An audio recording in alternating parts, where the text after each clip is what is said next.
আজকে বানাচ্ছিলাম তেলাপিয়া মাছের তেল ঝাল।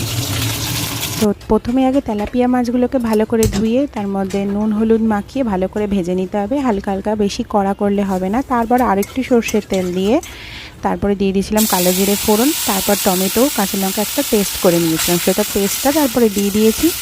দিয়ে তারপরে দিয়েছি একটু হলুদ গুঁড়ো, একটু লঙ্কা গুঁড়ো, দেওয়ার পরে দিয়ে দিয়েছিলাম একটু চিনি, তারপরে দিয়ে দিয়েছিলাম ভালো করে কষানোর পর তারপরে জল দিয়ে দিয়েছি। দেন জল দিয়ে একটু ফুটে উঠলে তারপরে দিয়ে দিয়েছিলাম মাছগুলো, আর তার আগে দিয়ে দিয়েছিলাম নুন।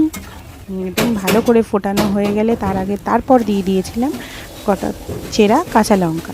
দেন আরেকটু ফুটে গেলে ভালো, যখন যেইভাবে আমরা গ্রেভিটা রাখবো সেই অনুযায়ী একটু গ্রেভিটা রেখে দেন গ্যাসটাকে অফ করে তার মধ্যে একটু কাঁচা সর্ষের তেল ছিটিয়ে